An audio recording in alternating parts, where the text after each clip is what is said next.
We are gonna be building a 500 to 600 wheel horsepower STI in 2 days. So I've got this customer's car. It's a 2012 STI that just got dropped off yesterday. And originally this was just supposed to be a basic bolt-on car with a Cobb 20G, intake, downpipe, the basic kit and caboodle stuff. On the way up to drop off the car, they stopped over at ETS just to pick up a front mount intercooler, and they ended up picking up an entire rotated kit for the car. So that's my type of people right there. I like to party. We're gonna full send this thing. Now the kicker is, today is Tuesday, the car gets tuned on Thursday.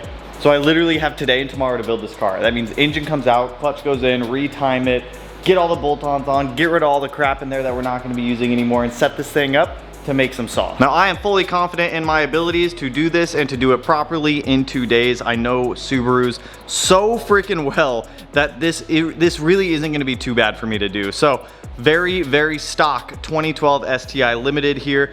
This engine bay is gonna look so freaking different when we're done with this thing. We have an ETS rotated kit here with a Precision 6466 with a 105 housing, Cobb cap back, ETS front mount intercooler, Precision external wastegate. We got radiator, we got a whole bunch of goodies over here going on this thing. That stuff we're not using anymore because this is now going rotated, and that is all stock location turbo stuff. Now this is not going to be a step-by-step walkthrough on how to tear apart your own car, tear apart your own engine. If you are looking for something like that, I will link right here 2 or 3 of the video guides. I have step-by-step guides going through Subarus, telling you exactly how to take them out, how to break them down, how to build them from literally every aspect that you can think of. So this should be an exciting one. It's about 9 o'clock right now, Tuesday morning. I was supposed to get here about 2 hours ago and I had some stuff I had to take care of, but regardless, I'm already behind, so let's get to town tearing this car apart.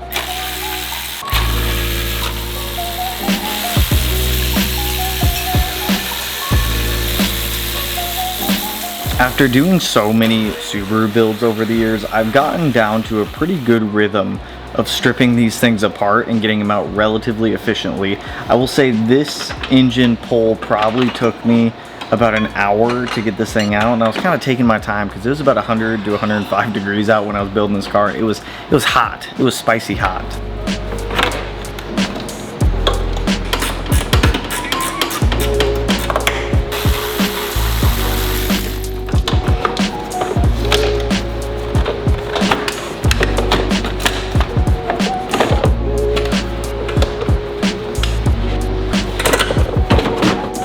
What I try to do is just get everything around the engine out of the way first. The intercooler, the intake, the battery, anything that might be in the way that might impede me from being able to get that engine out is the first thing that gets out of the way.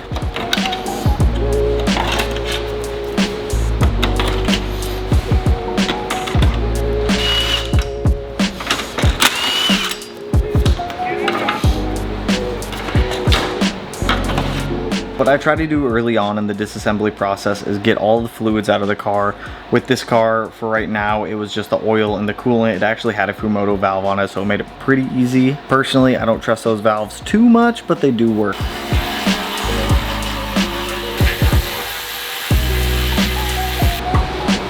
out this exhaust has got to come off.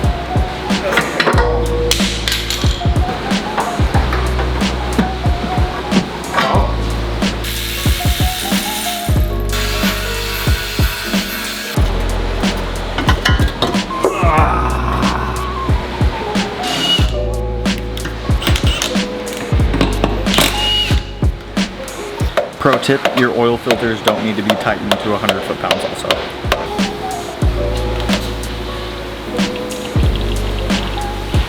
Holy f***, they did not need to go that tight.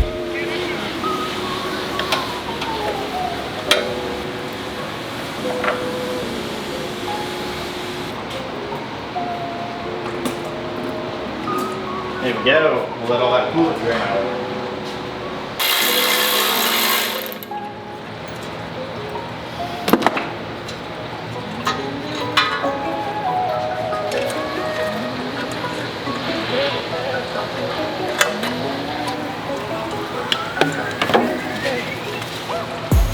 Thankfully, this is a pretty low mile car at 54,000 miles.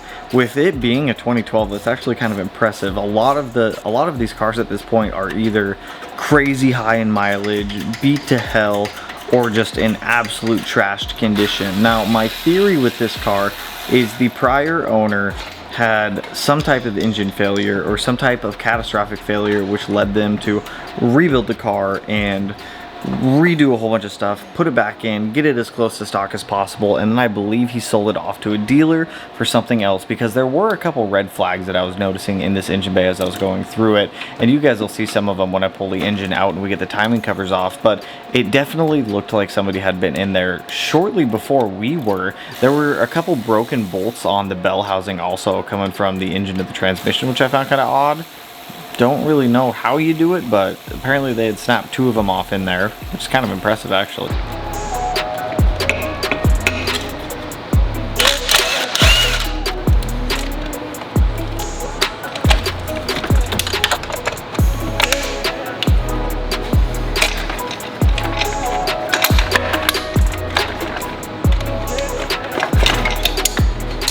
This is something that I see people do frequently when pulling these engines for their first time, is they will disconnect the AC lines from the actual AC compressor, and they'll disconnect their power steering lines from their power steering pumps. Don't do that. All you have to do is undo the mounting locations for the pumps and set them to the side. One in the battery tray and then the other where the intake would go. You don't need to take off the lines. If you absolutely have to for some reason, then obviously do so, but if you don't have to, don't do it.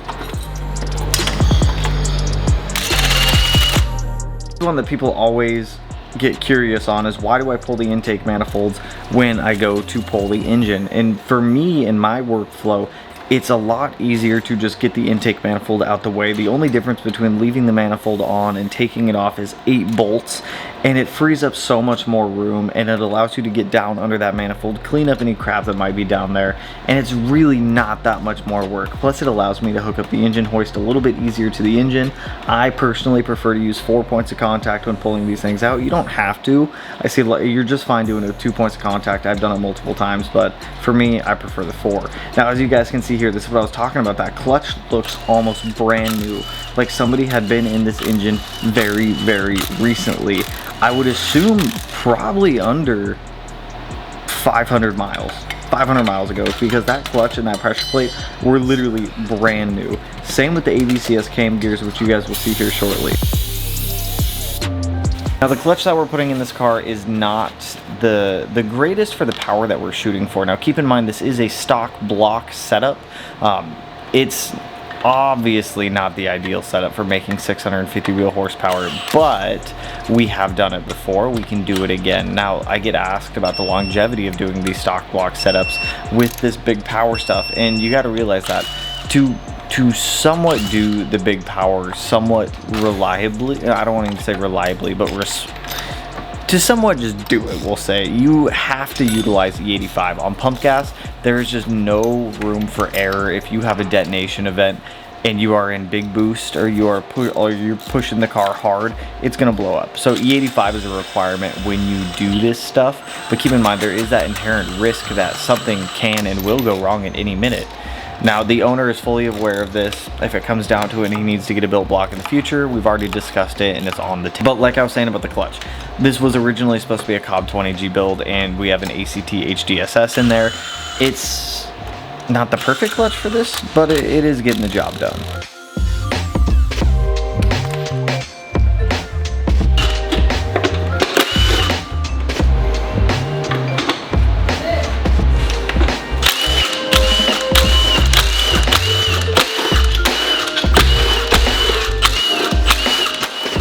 Now, when I pull these timing covers off, look at the cam gears. Keep in mind, this car is it's actually 12 years old at this point and 54,000 miles. There is no way in hell that 12-year-old cam gears would look that brand new. So it leads me to believe that something had failed in this engine. Maybe it was a head problem. I'm not entirely sure, but to replace the cam gears would indicate that the block had failed, or something in the oiling system got metal through it and they needed to be replaced. So I'm not entirely sure on the history of this engine. The block definitely looked like it had some miles on it, but the heads looked surprisingly newish, which I don't want to say is a red flag, because sometimes people, we just don't know.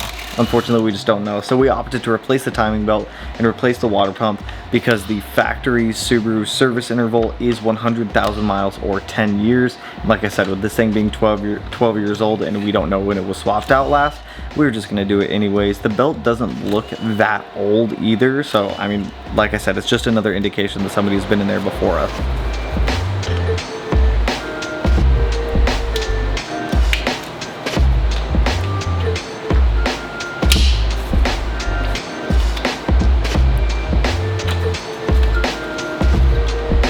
Now, if there's anything on this build that does catch your eye that you may want for your own car, hit up our boys over at Rally Sport Direct. Use our discount code Smeedia and that'll save you some money. So that way you can either buy some other parts or you can eat something other than ramen, because this stuff gets expensive very quickly.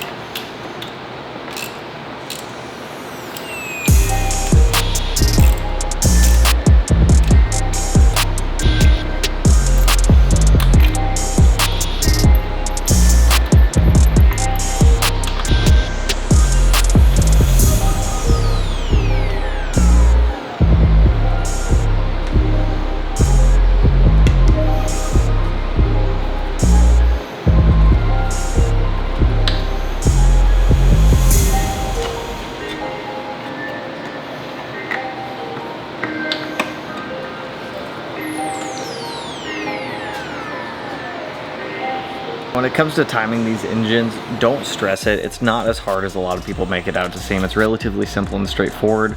Line up all the marks. Now, I see a lot of people freak out because the driver's side cam gears, they've got two lines that are supposed to point at each other for the intake and the exhaust. After you time it and you turn over the engine, it's gonna look like it's a tooth out of time. I promise it's not. Don't reference the lines on the timing belt either after you have timed the engine. They're literally only there for reference for when you set up timing. Outside of that, they will never have any relevance for checking timing on the actual engine.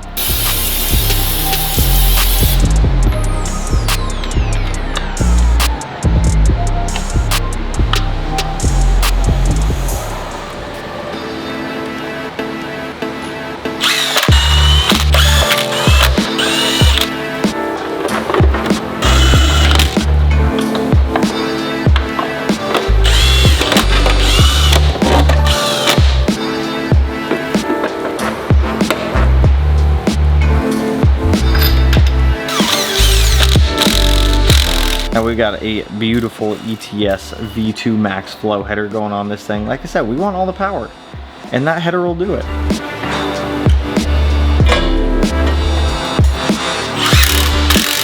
Your world competition.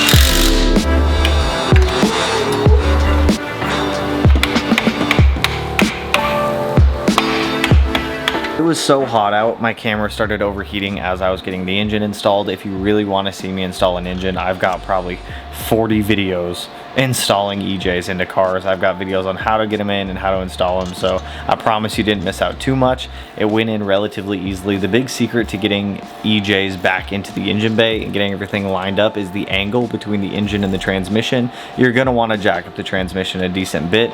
Once you have the angle of the engine and the trans the same, they should slide right together. Sometimes you got to move the crankshaft a little bit to get the splines to move just a hair, but it'll go together. Just be patient.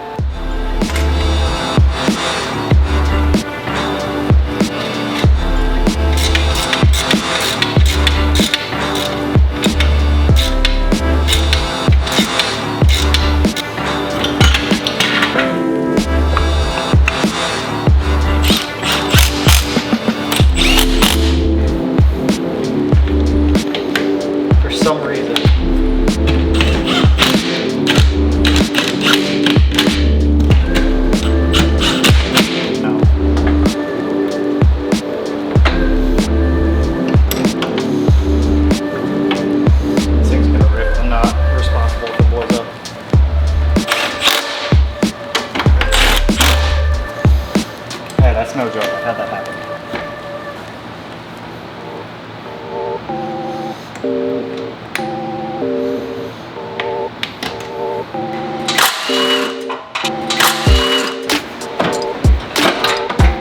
Thanks, dude.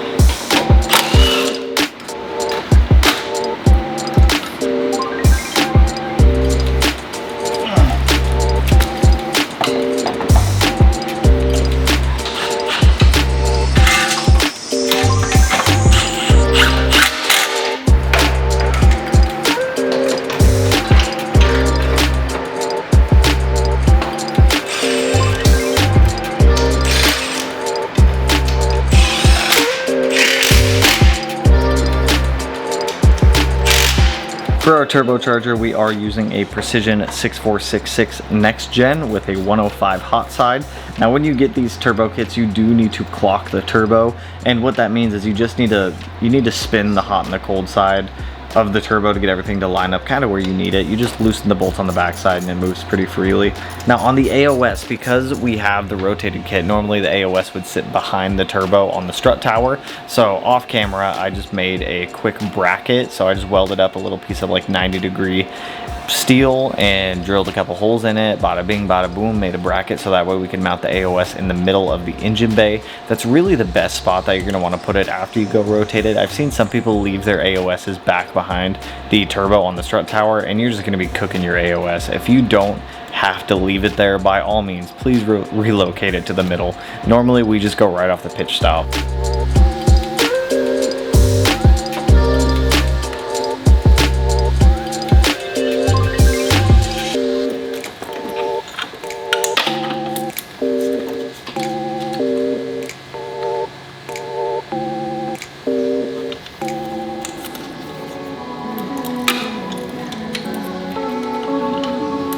One thing that kind of sucks with doing a build this quickly, like I said, I only had 48 hours to put this thing together, and the rotated kit was kind of last minute, so I had to work with what I had for some stuff. And normally with fuel systems, I will run them in parallel, and what that means is you'll have your feed line coming out to a Y fitting or a T fitting, and then each fuel rail will get fed off of that fitting, and then you'll have 2 returns going back to the regulator. Unfortunately on this car, I just didn't have enough time to get all of the proper fittings that we needed, so we did run this fuel system in series. So that just means that it comes out of the feed, goes to one fuel rail, that other fuel rail feeds the other fuel rail, and then it goes back up into the return for the fuel pressure regulator. And that's not going to be a detriment for the power that we're shooting for on this car.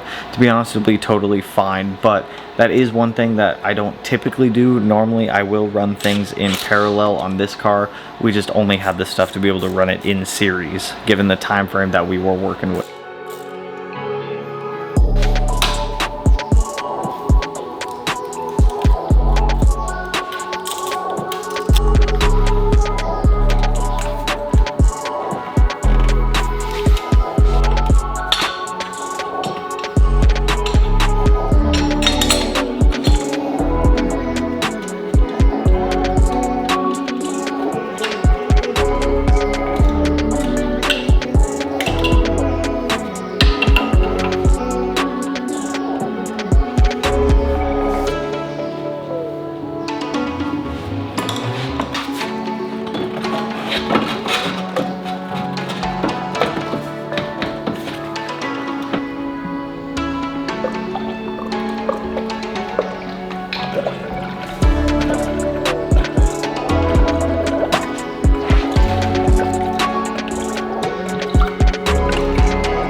So we didn't have time to get a proper 4-bar map sensor for this car.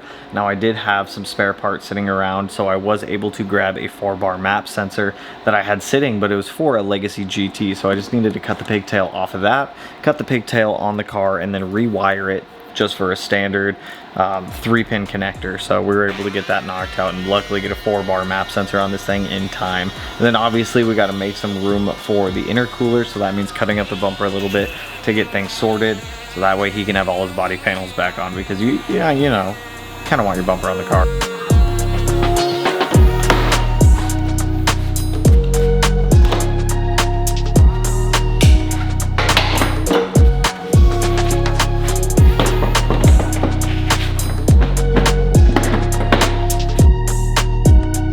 Things that I did off camera that you guys didn't see also is we did a full transmission service on this car, full brake job. So we did pads, rotors, flushed the brake fluid system, gear oil for the trans, rear diff, the whole kit and caboodle. But this engine bay came out absolutely beautiful, especially given the fact that I only had 48 hours and working time God, I don't know, maybe 32 hours working time on this thing.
On pump gas, we stopped at 380 wheel horsepower and 334 foot-pounds of torque.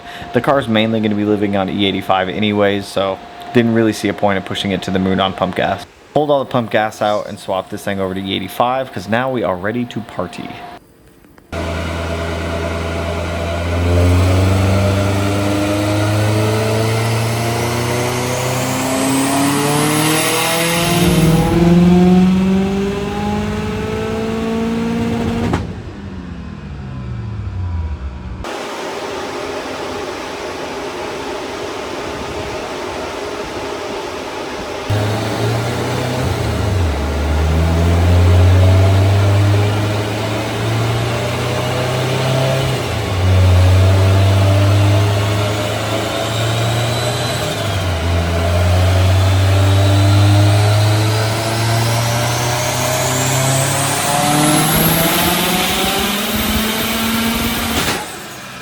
Thing absolutely rips. Ended at 580 horsepower, 500 foot-pounds of torque, converted over to Dyno jet. That's 644 wheel horsepower on a stock block that we had built in 48 hours. To say the least, I am impressed with this thing.